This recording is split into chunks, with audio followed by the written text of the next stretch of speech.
জাতীয় সংসদ ভবনের দক্ষিণ প্লাজায় শরীফ ওসমান হাদির জানাজা শেষে শাহবাগে জড়ো হন হাজারো মানুষ।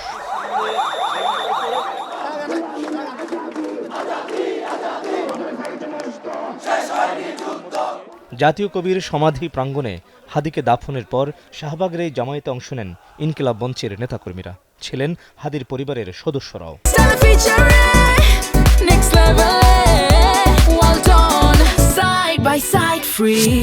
শরীফ ওসমান হাদি চেয়েছিল ইনসাফ ভিত্তিক একটি রাষ্ট্র, যেই রাষ্ট্রের জন্য তার লড়াই ছিল, তার লড়াইকে ধ্বংস করে দেওয়ার জন্য দিল্লির আধিপত্যের অংশ হিসাবে, কিলিং মিশনের অংশ হিসাবে আওয়ামী লীগ তাকে হত্যা করেছে।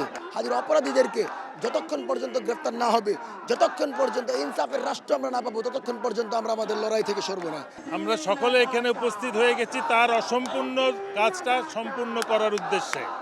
তার ইচ্ছা ছিল স্বাধীন, সার্বভৌম এবং সমতার ভিত্তিতে, ন্যায় ভিত্তিতে ইনসাফের রাষ্ট্র এবং সততার রাষ্ট্র। আমরা ওইটাই প্রতিষ্ঠা করব ইনশাল্লাহ। বৈষম্য, শোষণহীন সমাজ এবং সাংস্কৃতিক আধিপত্যের বিরুদ্ধে বাংলাদেশ পন্থাকে এগিয়ে নেওয়ার কাজ করেছেন শরীফ ওসমান হাদি। এই কাজ এগিয়ে নেওয়ার প্রত্যয় জানান উপস্থিত সবাই।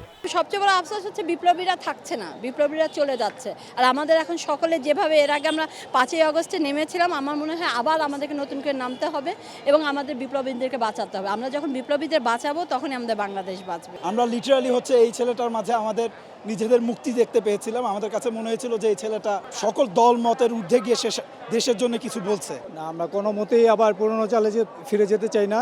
আমরা বাংলা সার্বভৌমত্ব ফিরে পেতে চাই। আমরা চাই আপনার আইনের কার্যকর করেন, বিচারের কার্যকর করেন, যেন অপরাধীরা পার না পেয়ে যায়। আমরা ইনসাফ দেখতে চাই। ইনকিলাব মঞ্চের সদস্য সচিব বলেন, হাদির হত্যাকারীদের এখনও গ্রেপ্তার করতে না পারাটা অন্তর্বর্তী সরকারের ব্যর্থতা। সরকারের পক্ষ থেকে বিচারের কোনো কথা বলা হয়েছে? আপনারা কি শুনছেন? তার মানে কি কথা বলে যে এই সরকার কি চায় না?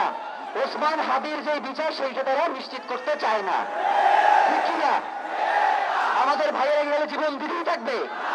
রিয়া গোপরা কি বুলেটের মস্তিষ্কে এপর উপরে যাইতেই থাকবে?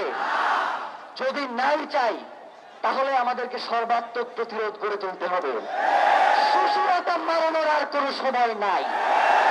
হত্যাকারীদের গ্রেপ্তারে 24 ঘন্টার আলটিমেটাম বেঁধে দেয় ইনকিলাব মঞ্চ। 24 ঘন্টার মধ্যে স্বরাষ্ট্র উপদেষ্টা এবং সহকারী উপদেষ্টা খোদা বক্স তাকে জনতার সামনে আইসা বলতে হবে যে এই 1 সপ্তাহে সে কি কি অগ্রগতিতে আগাইছে। যদি সে এর জবাব দিতে না পারে তাহলে তাকে অবশ্যই পদত্যাগ করতে হবে। আগামীকাল 5টা 15-এর মধ্যে সরকারের পক্ষ থেকে যদি কোনো জবাব না আসে আমরা আবার এখানে আসবো। কি আপনারা আসবেন না? অনেক চাইতেছি, আর কোনো ছাড় চলবে না।